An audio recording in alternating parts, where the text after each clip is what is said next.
Hello বন্ধুরা, গোপাল রান্নাঘর থেকে তোমাদের সাদর আমন্ত্রণ জানাচ্ছি। বন্ধুরা, বাজার ময় এখন আম, অর্থাৎ পাকা আমের ছড়াছড়ি, তাই তো। সুতরাং শুধু তো যে আমরা আম খাচ্ছি তাই নয়, আমের বিভিন্ন ধরনের রেসিপিও আমরা তৈরি করছি। তো আমি এর আগে বেশ কিছু পাকা আমের রেসিপি আমি তোমাদের দেখিয়েছি। আমার প্লে লিস্টে চলে যাও, গেলেই পাবে। তো সেখান থেকে যদি তোমাদের প্রয়োজন অনুযায়ী তোমরা সিলেক্ট করে নিও। আজকে দেখাচ্ছি হচ্ছে পাকা আমের সন্দেশ। এবার বলবে যে এর মধ্যে নতুনত্ব কী আছে? নতুনত্ব তো কিছুই নেই, কারণ হচ্ছে প্রত্যেকেই সে তার মতো করে দেখিয়েছে। কিন্তু আমি যে কোনো সন্দেশই তৈরি করি কিন্তু একটু কড়া পাকে, কারণ হচ্ছে পাকটা যদি কড়া হয় তাহলে সেই সন্দেশটাকে কিন্তু প্রিজার্ভ করে, অর্থাৎ বেশ কতদিন ধরে রেখে খাওয়া যায়। অর্থাৎ আমি যদি ফ্রিজে রাখি বা আমি যদি কাউকে দিয়ে দিই তাহলে সে কদিন ধরে রেখে খেতে পারবে। আর নরম পাকের সন্দেশগুলো কিন্তু তখনই কনজিউম করে নিতে হয়। তো আজকে আমি সেই রকমই পাকা আমের কড়া পাকের সন্দেশ তৈরি করলাম।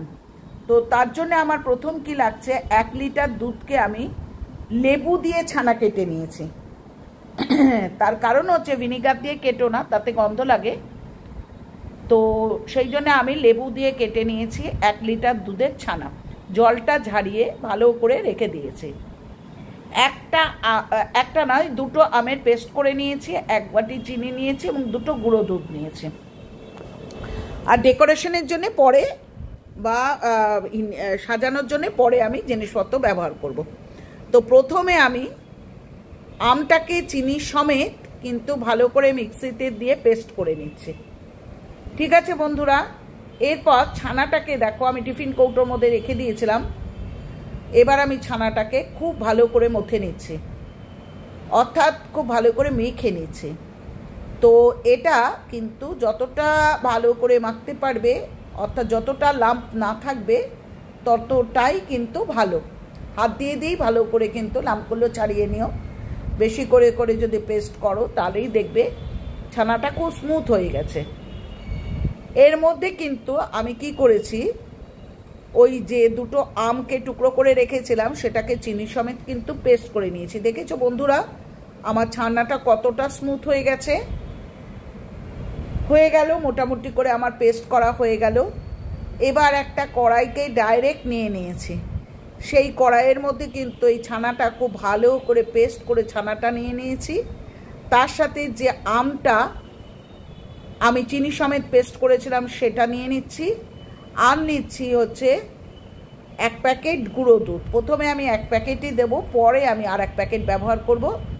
দেখো আমি 1 প্যাকেট গুঁড়ো দুধ কিন্তু আমি ভালো করে কড়াইয়ের মধ্যে দিয়ে মিশিয়ে নিলাম। এবার আমি আভেনে নিয়ে যাব এবং বসিয়ে জাল দেবো। এটার মধ্যে কিন্তু একটা সাংঘাতিক কিছু কাজ আছে, তা না, যতক্ষণ না আমের পাল্পটা যতক্ষণ না শুকিয়ে আসবে, ছানার সাথে একদম গায়ে মেখে যাবে, ততক্ষণ পর্যন্ত কিন্তু আমি ভালো করে নাড়াচাড়া করে করে করে করে আচ্ছা, এখানে কিন্তু একটা জিনিস বারবার বলে দেওয়া, সেটা হচ্ছে কিন্তু দেখে নিও যাতে নিচের থেকে ধরে না যায়, তাহলে কিন্তু বিচ্ছিরি গন্ধ লাগে। আর আরেকটা কথা হচ্ছে বন্ধুরা, আরেকটা যে গুঁড়ো দুধের প্যাকেট ছিল 10 টাকা দামের প্যাকেট, সেই প্যাকেটটা কিন্তু যখন প্রায় শুকিয়ে এসছে, অর্থাৎ জলটা বা আমের পাল্পটা শুকিয়ে এসছে, ঠিক সেই সময় কিন্তু আমি আরেকটা দিয়ে একেবারে শুকনো শুকনো করে নেব। এখানে পাক যত হবে তত টাইট হবে, ততটাই কিন্তু ভালো। এখানে আমি এলাচের গুঁড়ো ব্যবহার করব না, কারণ আমের কিন্তু ইটসেলফ একটা সুন্দর গন্ধ আছে, সেটা এলাচের গুঁড়ো দিলে নষ্ট হয়ে যায়। আমি একটা ডিশে ঘি মাখিয়ে নিয়েছি, নিয়ে কিন্তু একটা বার তৈরি করেছি। এবার আমি যে এই যে ছানার যে সমেত ছানার যে বারটা তৈরি হয়েছে ফ্রিজে রেখে দিয়েছি। 3-4 ঘন্টা ফ্রিজে রাখার পর আমি সমানভাবে কিন্তু ছুরির সাহায্যে কেটে নিচ্ছি এবং দেখো আমি কালাকান্দের শেপ দিয়ে কিন্তু আমি কেটে নিচ্ছি। যেহেতু বন্ধুরা আমি একটু কড়া পাক করেছি, আমি তো আগেই বলছি যে আমি কড়া পাক করেছি, সুতরাং একটু শক্ত হয়েছে ভালো, কারণ এটা রেখে খাওয়া যাবে। এরপর এটাকে আমি কিন্তু ভালো করে কিন্তু গ্রাইন্ড বা এই ডেকোরেশন করে নিচ্ছি। ওপরে একটা করে কাজু দিয়ে নিচ্ছি, দেখতে পাচ্ছ। প্রত্যেকটা সন্দেশের ওপরে কিন্তু একটা করে কাজু দিচ্ছে।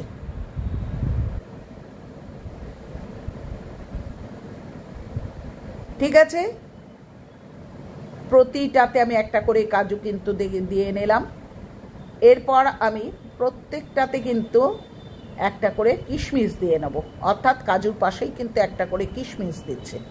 দেখেছো বন্ধুরা কিভাবে আমি ডেকোরেশনটা করছি? যত সুন্দর করে গার্নিশ করবে তত সুন্দর লাগবে।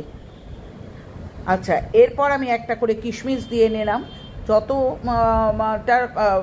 ভিডিও বড় হচ্ছে, যত দেখাতে গেলেই ভিডিওটা বড় হচ্ছে, সুতরাং আমি আর বড় করছি না।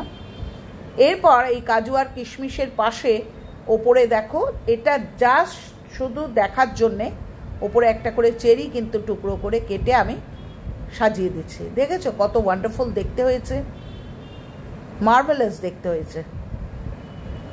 আচ্ছা, এই হলো গিয়ে আমার আজকের আমের সন্দেশ, অর্থাৎ কড়াপাকের আম সন্দেশ। বন্ধুরা তোমরা নিজেরাই দেখো কত সুন্দর দেখতে হয়েছে।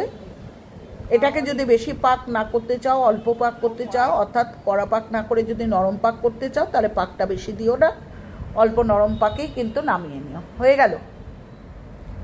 আচ্ছা, আর একটা জিনিস হচ্ছে, যদি তুমি চাও তাহলে পাকটা হয়ে যাওয়ার পর সেটা ঠান্ডা করেও কিন্তু আরেকবার মিক্সিতে চালিয়ে নিতে পারো, তাহলে অনেকটা স্মুথ হয়, আরও স্মুথ হয়। দরকার নেই, যেভাবে দেখালাম সেইভাবেই যথেষ্ট। খুব ভালো খেতে হয়েছিল। যেহেতু খাওয়া দাওয়ার পর আমি ভয়েস ওভারটা দিচ্ছি, আমের একটা সুন্দর স্মেলও হয়েছিল, সেই জন্য বারবার বলছি যে একটু মিষ্টি আম বা একটু ভালো আম ইউজ করো, তাহলে দেখবে আমের সুন্দর স্মেল আসবে। এর মধ্যে এলাচ কিন্তু ব্যবহার করবে না, কারণ এলাচ ব্যবহার করলেই কিন্তু আমের গন্ধটা নষ্ট হয়ে যায়। তো হয়ে গেল বন্ধুরা, এইভাবে আমার আজকের আম সন্দেশ তৈরি হয়ে গেল, খুব সহজ। তো আজকে তাহলে আসবো, পরের দিন ফিরবো আবার কোনো নতুন আইটেম নিয়ে।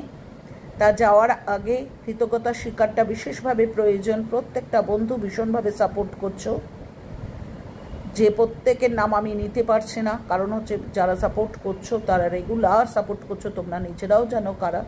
প্রচণ্ড ভালো ভালো কমেন্ট করছো, যাতে আমার কাজ করতে ইচ্ছা করে। আর নতুন বন্ধুরা যদি সত্যি আমার পরিবারভুক্ত হতে চাও, তাহলে আমার প্লেলিস্ট দেখে বিভিন্ন আইটেমগুলো একটু দেখে নিও। যদি উপযুক্ত মনে হয় আমাকে, তাহলে শর্ট ভিডিও দেখে কেউ কাউকে জাজ করো না, লং ভিডিওগুলো দেখো। যদি মনে হয় উপযুক্ত, তাহলে চ্যানেলটা সাবস্ক্রাইব করো, লাইক করো, কমেন্ট করো, শেয়ার করো, পাশে থেকো। আর প্রত্যেককে সহযোগিতা করো ফুল ওয়াচ করে। ঠিক আছে, আজ আসি, সবাই ভালো থেকো, টাটা।